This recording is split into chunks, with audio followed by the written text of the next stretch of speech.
Ring camera, stay on. He get them alerts every time you make a little shady move. Okay?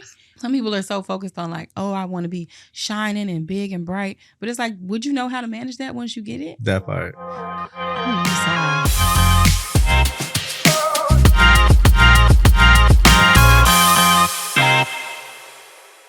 All right, so Creme of Nature is doing a campaign focused around empowering and reminding women that they are unstoppable.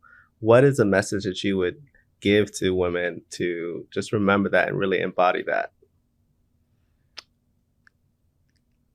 I would just say, like, being unstoppable, it doesn't mean one thing. It's for you to define on your own. And I think every woman that I know, every woman that I've encountered is unstoppable and has shown me how to keep going. So I would just say, don't stop. Whatever you're doing, you can do it. Don't give up. Don't be afraid. Like, everything that you have in you is made for you to do exactly what you're meant to do. So just be you. Yes. Now that I got your attention, please help me welcome Angela Styles, who is an Emmy Award-winning hairstylist, beauty entrepreneur, and educator shaping culture. All right. So now I want to get into some hair questions. Let's do it. Let's see what ChatGPT put together for us. Okay. So again, we asked, the prompt for this particular interview was, what are some of the questions that people aren't asking about the hair that would be beneficial if they ask? And got that knowledge. Let's see what Chat said. Right. Chat, okay. we chatting. All right. Okay. Oh, this is a good one. What is my hair's actual condition versus just its type? And so that's been a big conversation as far as people starting to go back and question the whole hair type category and saying, well, that's not the only thing you should be considering.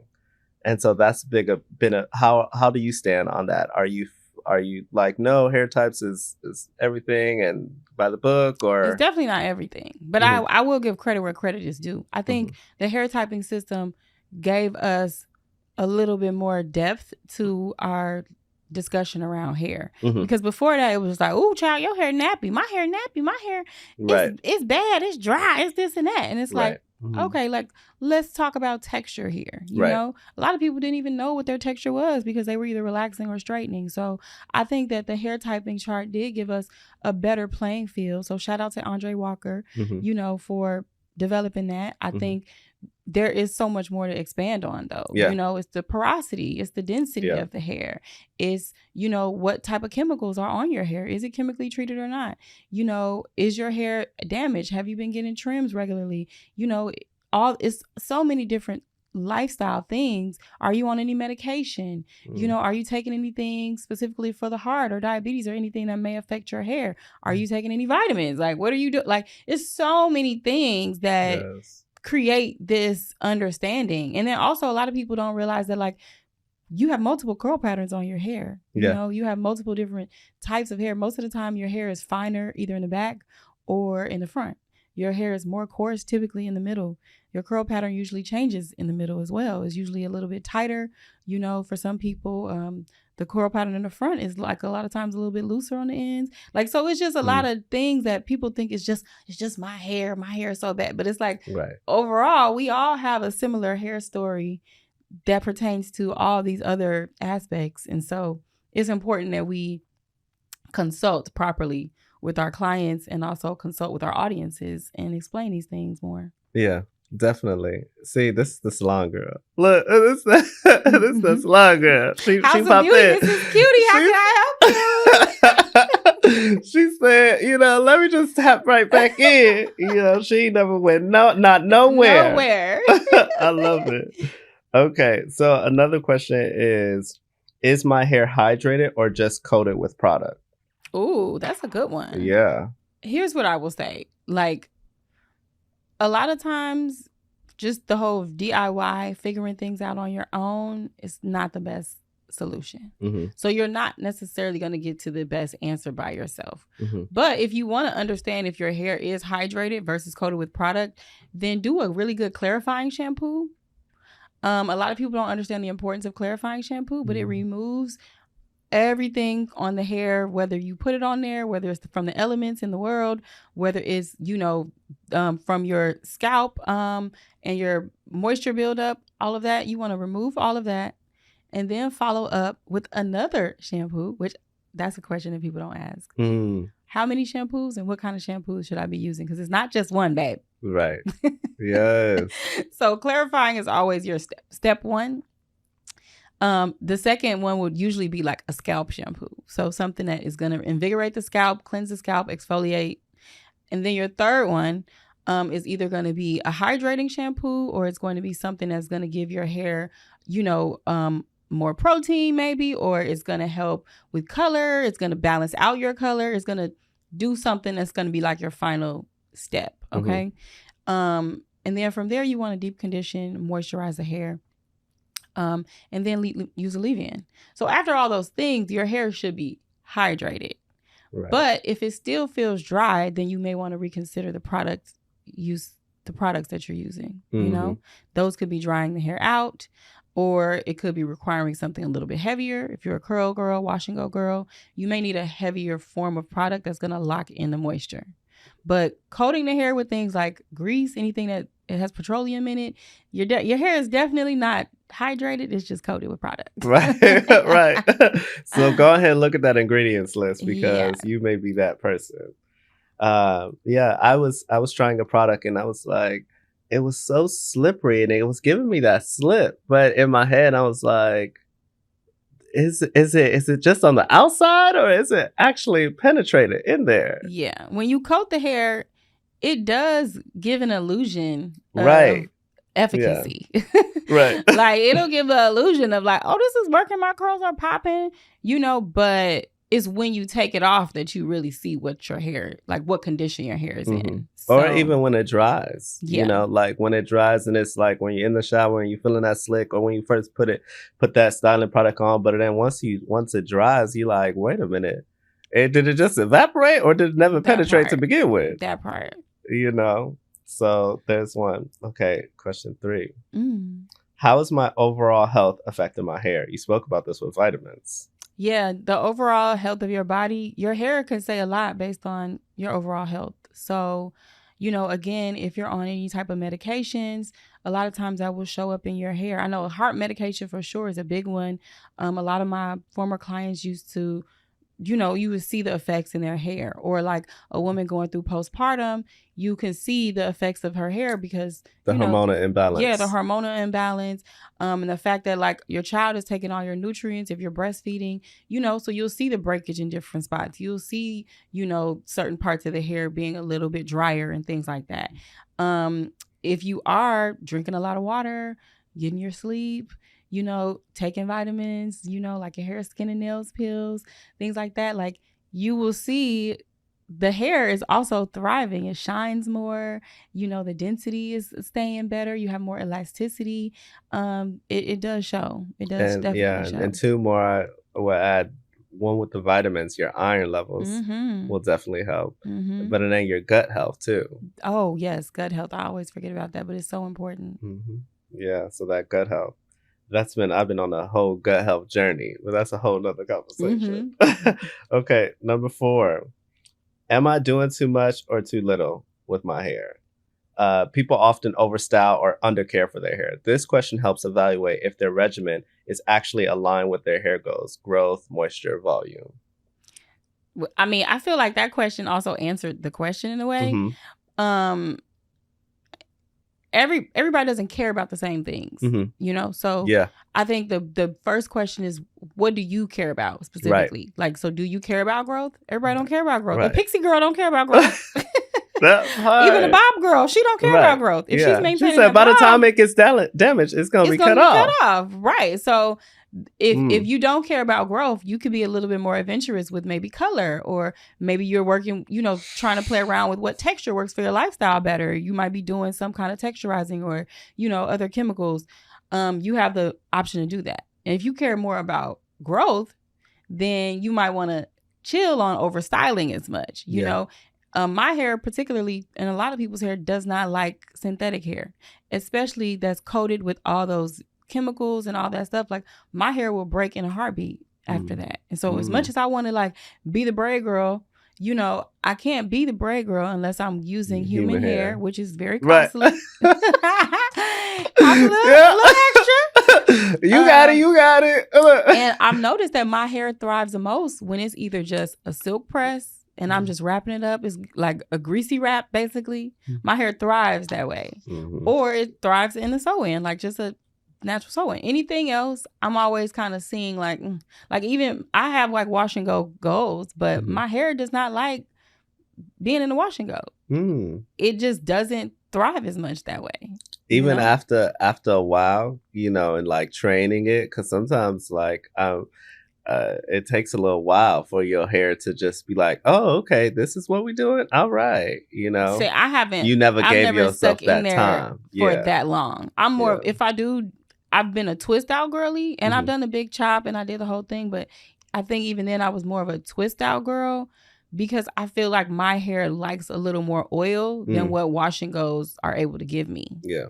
And once my hair is dried, it just doesn't like more like water-based products. Yeah. It likes oil-based products. Yeah. So because of that, I've seen better results with my hair either straightened so that my natural oils are like moving around my hair and it's coating my cuticle, or if I do like a twist out or something where I'm using more cream-based, oil-based products and I'm seeing the hydration that way. Yeah. But that's just me. You know, everybody, you have to learn your hair on your own. And even though water is the best moisturizer, it doesn't necessarily give everything. The same way we were talking about, like I want a water cleanse and, you know, actually fruit-based waters give you a little bit more or like other things that are compounded with waters give you more than just plain water by itself. Right. So definitely. And I feel like one of the takeaways from that question is really prioritizing and remembering what it is that you're trying to get out of the situation. Yeah. Whether it's growth, whether it's moisture, whether it's style.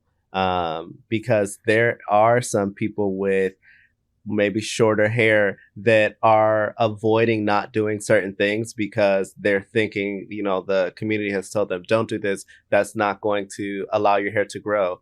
But it's like, babe, that's not one of your priorities because you like a shortcut. So you can go ahead and do that service because by the time it becomes problematic, you're already going to have cut off that hair and have new fresh hair. Exactly. So go ahead and explore. Go ahead and get that color. Go ahead and get a chemical service or something like that. So that could be freeing.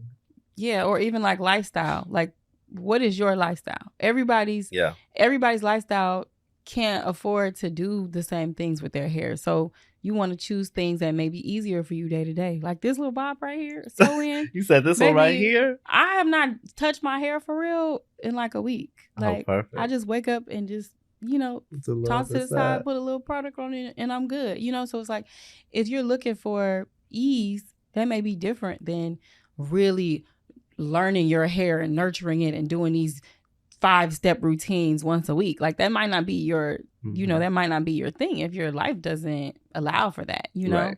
So I think it's important to like find the top 3 things that are important to you and then decide based on that. What are Angela's 3 things? Convenience. I'll give you one there. Style.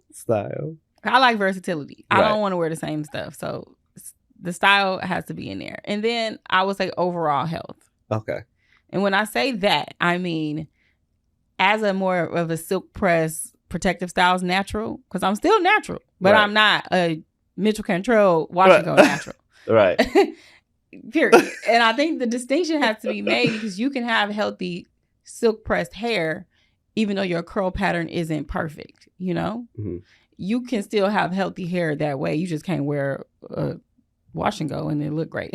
Yeah, and it will stay. Yeah. No, and this was rushed and it's also raining here, so she got me up here in the morning. No, it's baby, like 6 a.m. The colors look good. Okay, they doing something. Yeah. All right, okay. I thought you were going for the fluffier look. Yeah, no, great. For sure. Yeah. Definitely going for the fluffier situation today. Okay. We're almost done. Let me see if there's something really good on here. I'm gonna let you pick one. There's okay. Right. Yes. Just go down. Yeah, I think there's like 5 more you can pick. Dang. Okay, so I'm gonna put two together. Okay. One is, do I fully understand the purpose of each product in my routine, and has my hair changed over time, and have I updated my routine? And I picked those two because a lot of times we just use products out of habit versus really understanding like the why behind them. Or we use products that are trendy and we're like, well, everybody's using it, like get on the wave, but you don't really know the why behind it. So I love that question. What were you gonna say? You gonna say something? No, I was saying that I know that in my process of understanding my own hair with that, I know that I have a advantage over it because one, I have this, both of us, we have an understanding of hair, but two, I have at least 100 hair products in my house. At least I have bins and bins and bins of hair product. So I have so much, and I've experienced with so many different products and touched it and put them on my skin and tried them, washed them out and try a different one. And, you know, so I know that, it made me think of like, there's a lot of people who don't even have something else. Because I'll put something on and I'll be like, that's not doing, I'll go and I have shelves of products, you know, to pick. And I'm like, yeah, that's going to give me exactly what I need. Or like, ooh, that fluffed out more. Okay, well, I can't use that anymore. You know, so not having that arsenal of stuff really limits you. And that's why whenever somebody talks about like, oh, products expensive, I have 23 products at my house and they could do it in a complaining way, I'm like, that's good. It's just I normalize it. I normalize and say it's a part of the process to understand your hair and buy travel sizes if it's that big of a deal, you know. But you know, everybody don't have time for that, and a lot of people they kind of grunt and moan about just the idea of having to do their hair in the first place. Right. It's like not fun for so many people. I don't connect with that because I just love it. Like, right, yeah. I've always loved doing my hair. I've always loved playing with product and understanding what the uses are. But like to your point, definitely get trial size product. Try to go to as many beauty shows or opportunities as there are and just take the free stuff. Like there's so much free product trickling around here. Like go to the places and get it. You know, it is hard to figure out what's what. But again, that's why the importance of going to a trusted licensed cosmetologist is important because they can help break those things down for you. You know, the same way I was talking about like shampoos. My stepdaughter is one who told me like, I didn't realize that I was supposed to use different shampoos or I was supposed to shampoo more than once. And I was like, oh, that's just such a like second nature thing for me because I get it. But most people don't understand, like they just hear shampoo. They don't think that like one does this versus another one doing this. Right. And why you need to like use multiple ones to satisfy different things. You know, they don't understand a regular conditioner versus a hair mask. Yeah. Or that you can use the shampoo just on your roots and then wash it out and not run it through and massage it through the whole strand. Exactly. You got oily scalp. Just put that on your scalp and then rinse it out. You don't have to massage and then work it through your ends and shaft and drying that. You may need to avoid putting that on. Or that conditioner may be too heavy for your roots, you know, but those blonde ends may need that certain extra deep conditioning. Attention. Or that color, you know, safe, you know, may need that extra. So using the particular products on different areas is a whole nother. And even for texture, I always tell people like, you know, if your hair is coarser in the center, then you need to put more product there. But back to our past. So we're both from Chicago. Chi-town, I just landed back in town yesterday from the Chi, and it just fed my soul, honey. Yeah, it does that. It don't matter how long I live in LA or anywhere else. I'm always going to be from Chicago. And I always have to like correct people on it. They're like, well, no, babe, I'm from Chicago. Yeah. Exactly. Exactly. And it's in our roots and it's in who we are. Yeah. Did you ever live in New York or like want to live in there? I know you've been here the 15 years, but did you ever do like I've spent time in New York, quite a bit of, you know, spaces and time. Like I was consulting for a startup company at one point. So I stayed in New York for like a month doing that. Or sometimes I would be in New York like, you know, for a cute little weekend spell or visiting friends. I've never got the opportunity to like live there. That is a regret of mine. But I feel like because Chicago was so close to New York, it was kind of like, It's kind of the same. So I was craving something that was a little bit different from the Shy versus like a bigger version of it. Right. So that's why I didn't go there first. But I definitely can say at one point I had regrets about not living in New York. Now I feel like I've kind of aged out of it. Like, unless I'm going to be living like a penthouse life and literally. I got staff just here, and here. Literally. That's the only way I can really see myself like living in New York at this point. Yeah. And the nice thing about, and the nice thing about New York is that it doesn't have an age limit. You know, it's like there's some cities where like, oh, that's the city you have young. Like I feel like ATL is kind of like a young city, at least for, you know, me and my demographic. You know, I feel like that's a younger city. And then I feel like New York is young too, because you got to walk, baby. You got to walk. You got to be on the subway. You got to deal with people being crazy right behind you. And that everybody don't have that experience. Not everybody. I talk to some New Yorkers. They be like, Subway, you know, they're like, what? You know, so when we're older, we won't be like, unless it's like quick and it just makes sense. You know, that's like not even a go-to for some people. Right, exactly. That's not even you think Naomi Campbell thinks you know. I can see that. I mean, that's what I'm saying. Like, if I did New York at this level, it would be a higher experience. And they have, because you know, the most billionaires in one place are in New York. In New York, you know. So there's and they're not in their 20s and 30s, right? You know, so there's a whole world for that older, successful. Well, maybe I'm gonna still put it back on my list because I love the energy there. I love the creativity, the energy, like, even if whenever I stay there just for a few days, I feel like my perspective on like style changes. Yeah. Like, it just is its own vibe. So that's why I always am like, oh, I need a little New York in my life. But for sure, maybe I need like a real bit of New York in my life. Yeah. So I mean, it's definitely, I feel similar to you, to where I wish I had that. I wish I had that when I was in my younger to not only just for what I felt that it would have gave me a different ingredient to my recipe. Yes, you know, same. As well as to my artistry, and push me beyond where I can go. Because when you work with certain teams, they're like, okay, that's cute, babes, but we need you to do this. Look at the camera. Right. Do you see that? Do you see that? We need that gone. Right. Yeah. And that's that when you work with teams that are like at a higher level, they will call you out. You know, the honesty for me. Yeah. I feel like Chicago people, but also very much New Yorkers, they're going to get with you in eye to eye, face to face. Like, no, babes, that doesn't work. Yeah. Whereas I feel like LA is like a sugar-coated they're city. Like, oh, no, baby, it's lived in. Like, it's like, great. It's good. It's great. It looks great. You're like, yeah, okay, all right, cool. And then you don't hear from them anymore. Right. You're like, that part. So did it go bad? I mean, right. But there's not a level of like directness here. Was it not cool? Why didn't you tell me? Right? I could have just switched it up. Right. Literally. Like, what? But New York's going to be like, multiple people on that set the client's going to be like, the makeup artist, you know, people are going to be like, this is not it. This ain't it. What we need to do to fix it. And they're accustomed to working with people at a higher level. So they know what it should look like and what it shouldn't. Exactly. But I love that, again, going back to the past, us being from Chicago, like, we do have a certain level of thicker skin. Mm-hmm. But we also like look for that real critique, that real criticism, that honesty. Mm-hmm. But I feel like being in LA, it's like softened me up. For sure. You're like, ooh. You seem pretty on that show. You seem the toughest. You seem a little sensitive in the show.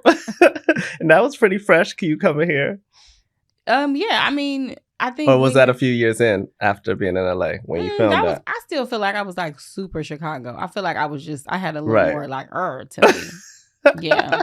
So I don't even think it was necessarily sensitivity. I think it was more of just like when you're coming in certain scenarios, you already feel like people are attacking you or like coming at you in a way that other people aren't getting. And I mean, I feel like fans who have watched have noticed that. It would be like, oh, if I drop this, oh my God, Angela's the worst. If you drop it, it's like, oh boy, you crazy, pick that up. Right. You know, and so more of my reaction was because I didn't feel that there was like an equal playing field. Right. For sure. Yeah. Definitely. Do you feel like that's kind of like balanced out a little bit more?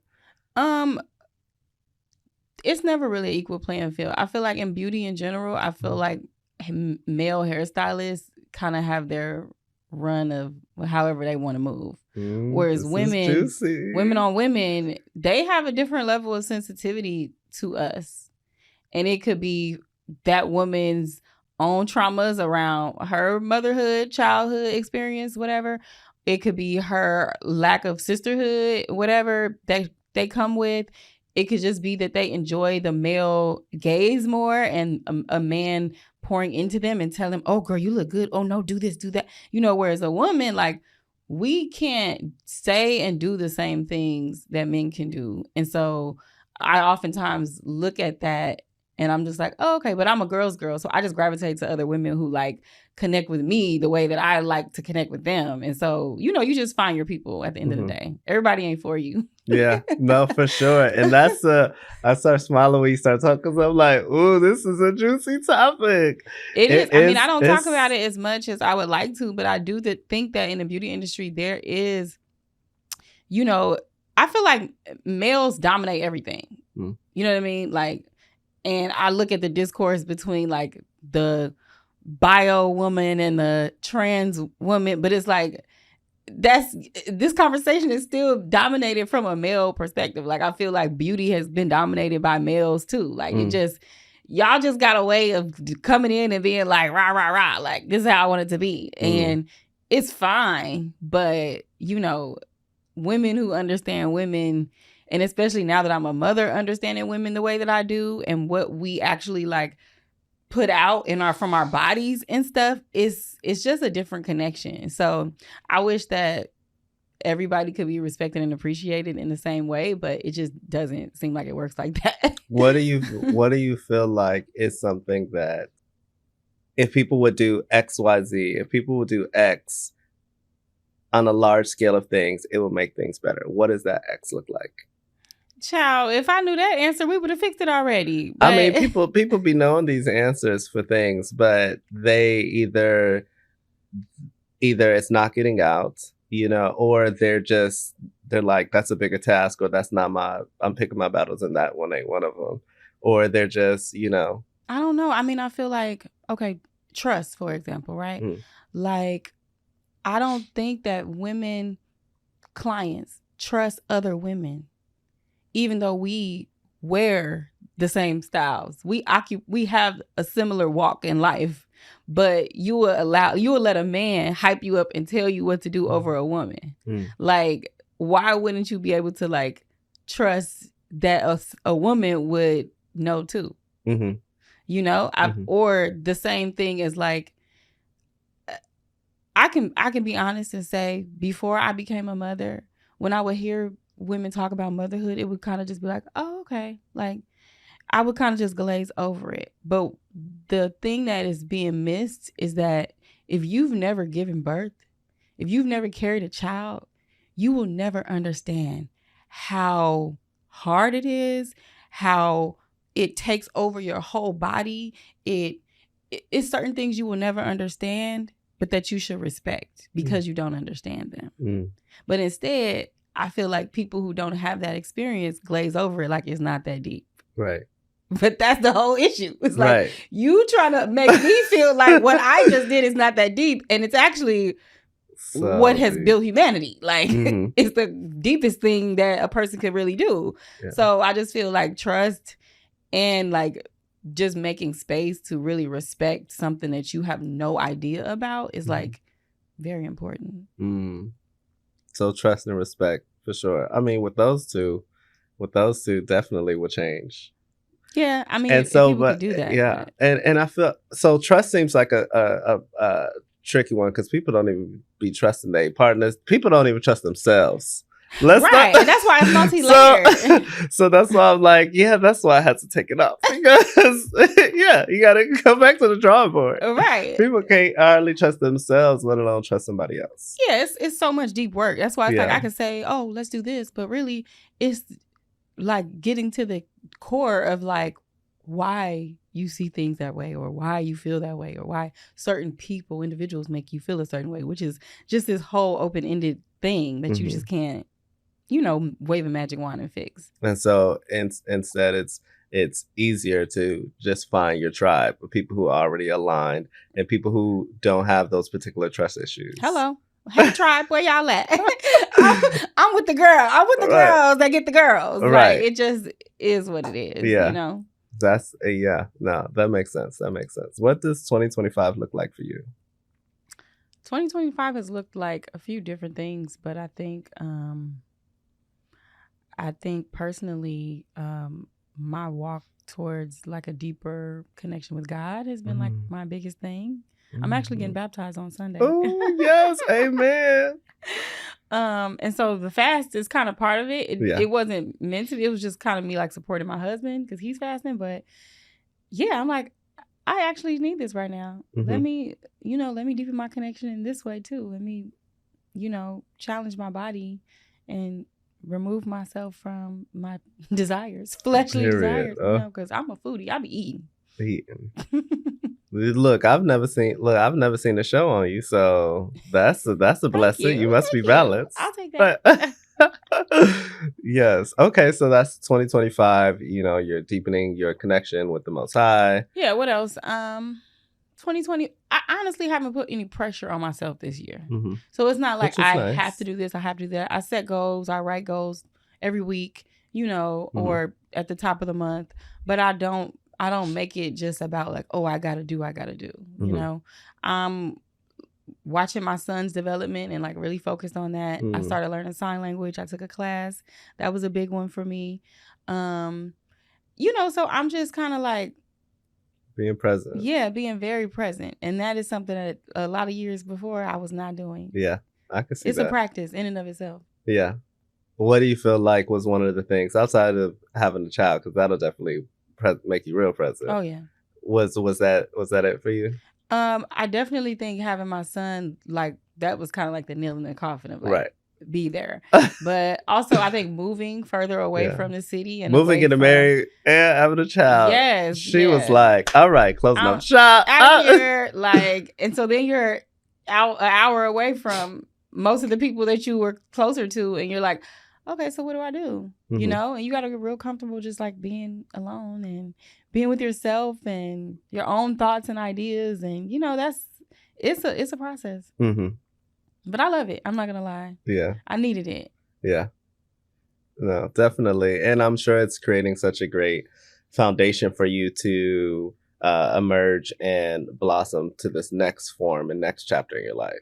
100%. I feel like whatever I'm going to be doing or supposed to be doing in this chapter is completely different from the way I was doing things in the last 20 years. Yeah. Yeah. Not to age myself, but, I've been aggressively hairstyling for 20 years. Period. So, I'm like, all right, that muscle is not the muscle I want to flex as much. Right. But I want to use everything I've learned and add that to this next chapter for sure. Yeah. Now, is there anything from this next chapter that you want to kind of like pray for us, or is it still in development? Development, definitely. Okay. I'm just working on like some cool things. I'm catering to my brands and building those, but products are definitely in the works. More products. And yeah, just exercising my creativity in different ways. That's what I can say. Yes, period. And so, speaking of one of your businesses, I know that you came back with the hair. Yes. And so I'm excited about that. Tell us a little bit more about that. So Trace Beauty is like my rebrand. I needed to take a step back again because of motherhood, but I rebranded for Trace. And Trace, basically, it just means following the steps that a professional like me has put in place, because I see that a lot of women just really struggle with finding how to like figure out their hair or like create styles that work for them. And if they only have like 30 minutes or they only have, a little bit of time. And so I'm basically like creating items that work for you, and you're able to trace my process and like get the look. So our ponytails are our best sellers. They like easily install. They're protective. Your hair doesn't have to be blended in. They come on and off really quickly. They blend with our texture. And they're amazing. But I'm just big on like creating products that work for the lifestyle of people like me. Definitely. And you put work into the development of the actual system itself, the unit itself. Yes, the ponytails for sure. I like I've been like trying to figure out a better ponytail option for at least like 8-9 years. Because the OG drawstring ponytails were always kind of like, you know, bulky at the base. Yeah. And sometimes that aesthetic works if you're Right. going for like more of a vintage kind of vibe or something. Or a bun or something like that. Or a bun or something like that. You can finesse it, Right. right?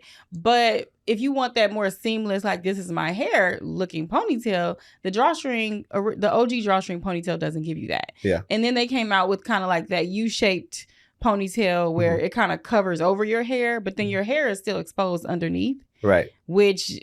Yeah. You know, if we're going for a silky pony and you see him, you know, your little pigtail underneath there, like that's not the vibe. Or if you just want to like not have to put heat on your hair, whatever, you know, that one isn't really the vibe either. So I was always like, how can I create a ponytail that's similar to, you know, the wraparound method? And so after a lot of time and research and figuring it out, I found a manufacturer to do what I wanted and boom, it's out here.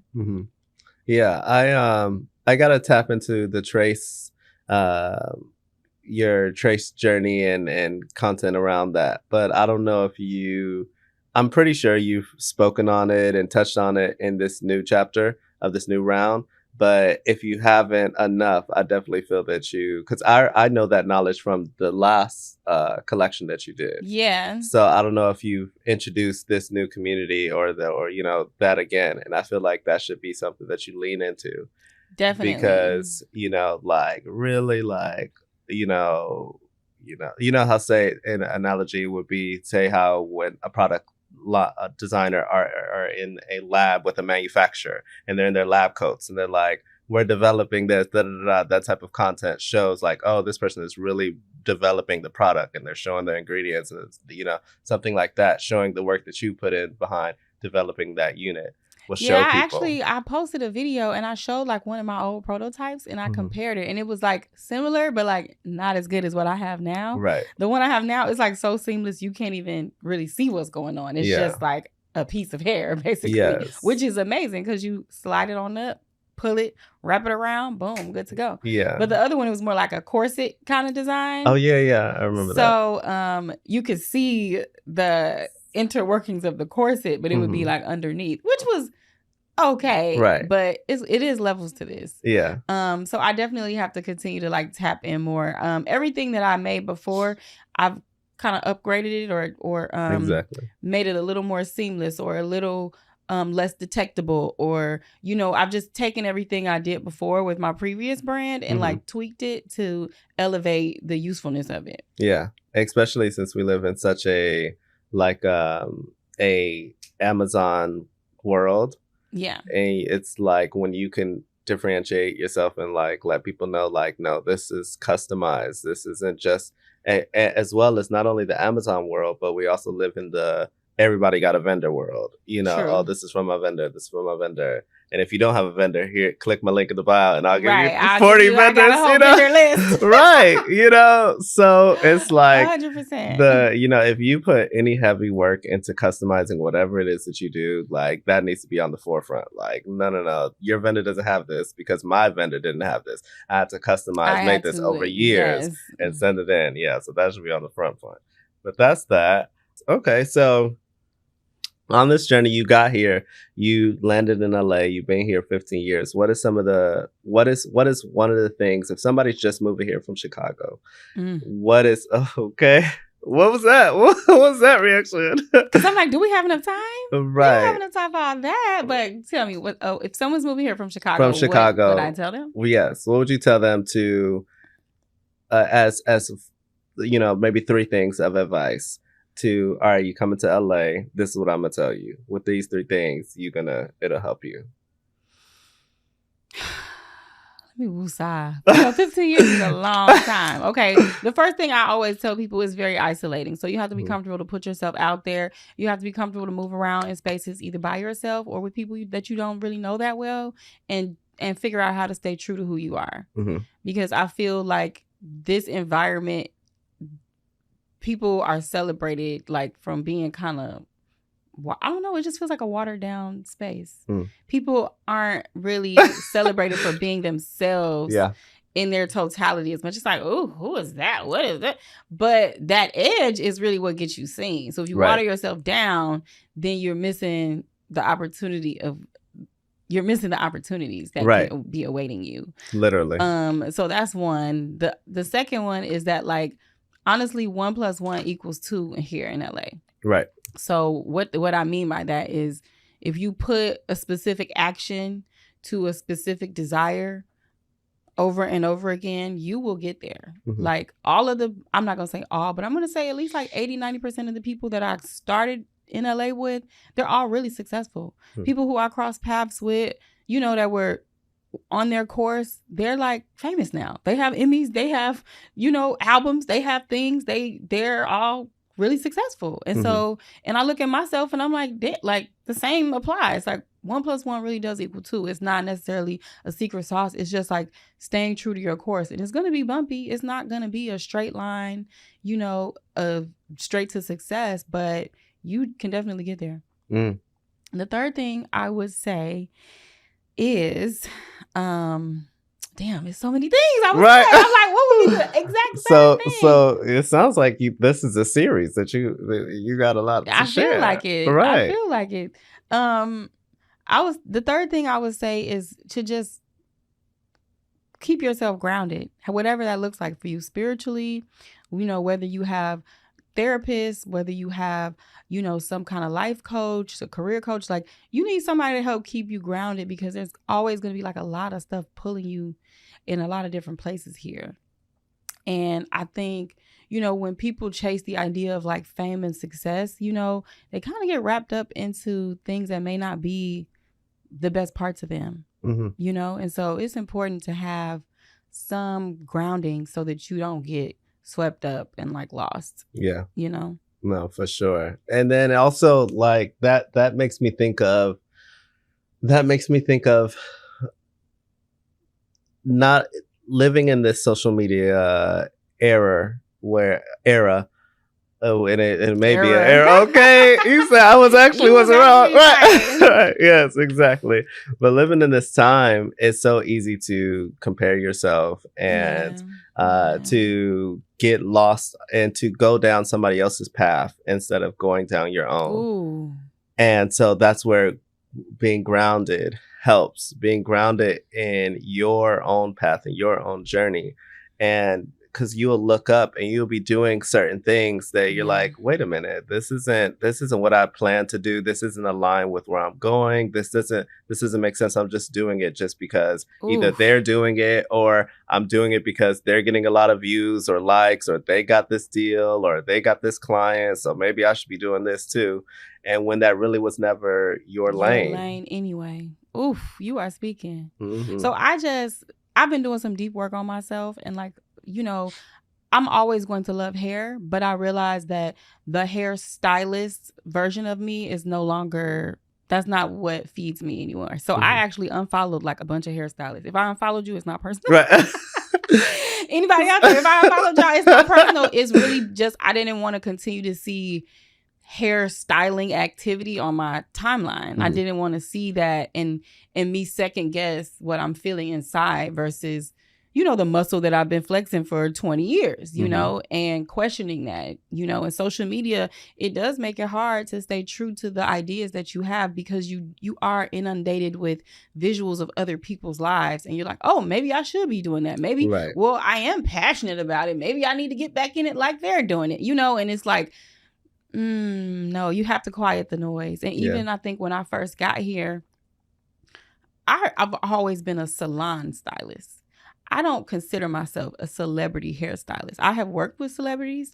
I have done celebrity work, but I have not fully ever been a celebrity hairstylist. And so when I got here and I did start working on some celebrities and stuff, it watered down my goals again, because I was thinking that I needed to have an agent and I needed to, be working with celebrities all the time. And that's the only thing I should post. But I've always had a love for the everyday girl, the salon girl. I've always had a love for just the healthy hair care aspect of things, no matter who you are. I've always had a love for education. And I think at a time where, I wasn't getting the opportunities that I thought I was supposed to be chasing, that is when I kind of like got back to my roots and like started working with brands and like started doing education. And I was like, this is what I always wanted to do anyway, but sometimes you have to kind of hit your head on things that you think you're supposed to be chasing because if that's what you see around you.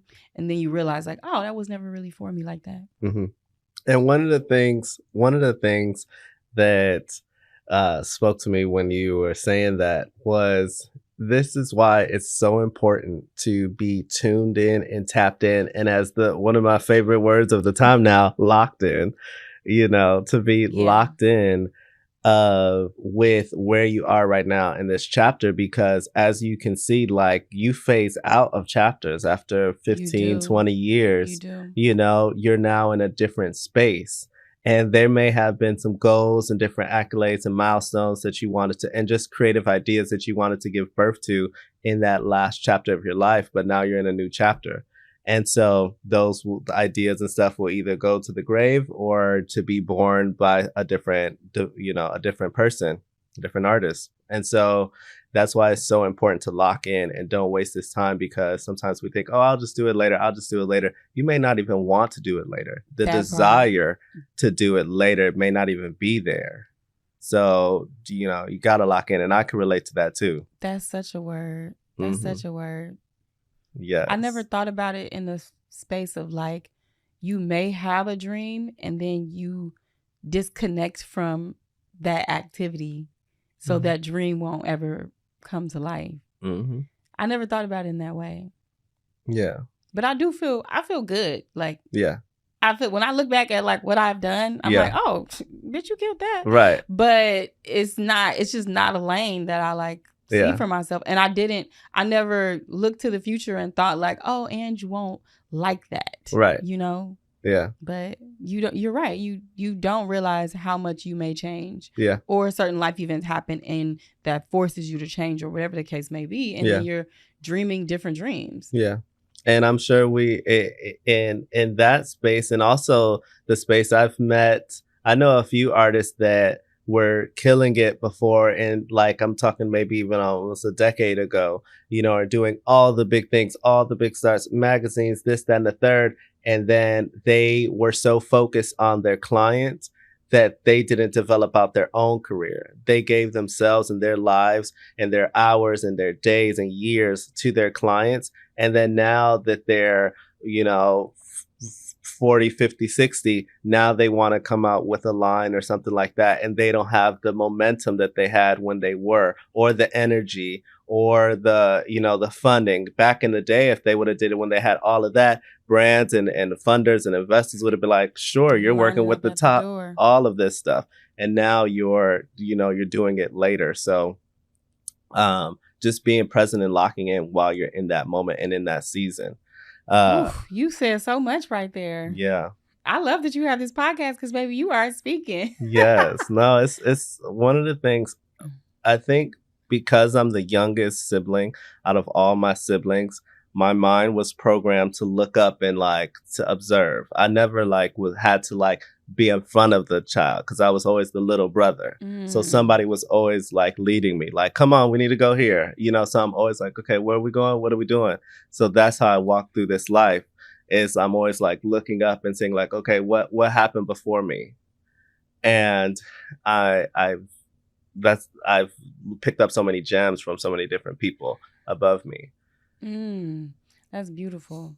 I mean, time is so precious and so valuable, but it's also something that you have to be aware of in terms of like, it's not always going to be this big shiny moment. And that's okay. Like you have to be okay with like, and there, I sent my friend a scripture about this a while ago, but the gist of it was basically like, your purpose for God is not to have this big like opulent persona, and once you're living in your purpose, then you might have that, but just be okay with like what you have, no matter how great or small it is, and focus on that. And so I think Some people are so focused on like, oh, I want to be shining and big and bright. But it's like, would you know how to manage that once you get it? That part.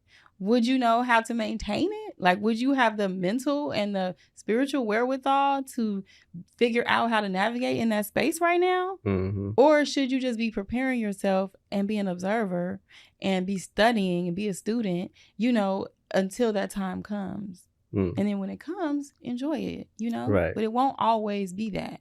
Right. And a lot of people get caught up in the hype of like the fame and the moving or working with a big star or celebrity or whatever. And these celebrities, they have waves too, you know? Like everybody ain't always hot. Like what's that girl name? I was just thinking about her.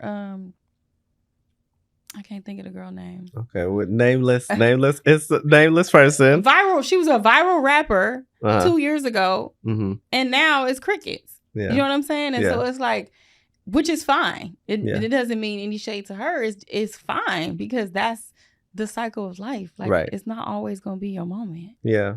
So with that, how you've definitely found balance, and you were somebody who was like, I need to read her prayer because she is doing something right. You know, she used to put out that prayer on an ebook so we could get it. Listen, it was that Sierra prayer. Right. Listen, I give credit where credit is due. You said I downloaded that, printed it out. I rewrote it for myself. Yes. You know, the things that didn't apply to me, I took out, and I added things that did apply to me. I said that prayer about 11 times one night, lit some candles, meditated. Period. I really was like in my zone. And baby, when I tell you I met my husband a month later. Oh my God. Okay. Yes. Thanks, Sierra. Thank you, girl. Right. So one thing, if you don't take anything from this, is to definitely write a prayer. You know, get in your word and get in your spiritual connection with God. Like, it's nothing greater. It's nothing greater. It's nothing greater. Yes. And that helps. What are some of the things that you're pulling from that? I know you're getting grounded and getting more connected, and it's helping you tune out the noise. I know that's one of the things you're pulling from, and that I pull from a spiritual connection. What are some of the other things? Just staying faithful. I think the faithfulness and also the having a fear of God is very important. I think sometimes people do some really shady stuff out here, but like, if you want to be shady, you have to fear God and remember that like God sees you, babe. Like, don't be shady. Right. God's ring camera's on. Yeah, God's ring camera stay on. He get them alerts every time you make a little shady move. Okay? So for me, like, I'm always just like, let me make sure I'm doing right in every capacity. Like, let me make sure I'm responding and sharing. And let me make sure I'm giving where I can. And let me make sure I'm being present. And let me make sure I'm bestowing love and understanding. Because, like, God sees me. And I'm scared of that. Yeah. But on the other side of things, it's the faithfulness. It's, you know, the faithfulness of knowing that, like, it's going to be okay. Right. You know, it's going to be all right. And sometimes, you know, I be overthinking stuff. I'm like, oh, what if it doesn't? And you get so scared. But then it's like my faith brings me back. It's like, okay. Like, girl, God got you. Okay. You're fine. Literally. You know, and it may not show up at the exact time that you think it's supposed to show up. It may not, you know, because I didn't get married or have a child until I was 36. You know, that's considered geriatric, you know? So I could have easily given up and thrown in the towel and just focused on my career, which a lot of us do. But I just remained faithful. I just believed in God's promise for me. And it helped. Yeah. No, that's good. See, all right. Yeah. And one of the things that faithfulness is pretty much like a muscle. So exercising your faithfulness in God will also allow you to exercise your faithfulness in yourself. Yes. And in your plans. And it's also discipline, you know. Your discipline in your life will spill over into discipline in every other aspect. Yeah, that faithfulness, it's definitely held me over. I've had some really dark times. I've had some really, you know, challenging experiences where I just did not know where to turn or who to turn to. Every time I turned to God, that's what would turn the corner on something else, you know? Like, I never thought I would have an Emmy, like, but it was my faithfulness and just my walk. You never thought you would have an Emmy? I'm not gonna say never, but I'm just gonna be like, you said, could you let me have that? I said, come on now. No, but you know, that's not something you think about as an artist. You literally, especially a salon girl, I'm thinking about me as a salon girl. You looking at me like, again, that celebrity industry hairstylist. Or just an artist. You know, as an artist, as a salon girl, absolutely not. Yeah. Absolutely not. Because we get into the bag and we get in that salon, we work and we doing our girls and we're getting out of there. You know, so like, yes, I wanted to work in film and television. That came to life. But can I really sit here and say like that was on my vision board? Right. No, that was a gift that God gave me because of my faithfulness and keeping my head down and just doing the work, you know? The same with like my product line. I knew I wanted a product line. I'm not going to say I didn't. But the way that it came together and at the time that it came together and all that was nothing but God. Right. Especially to birth that, but then also birth a child in the same like time span. What?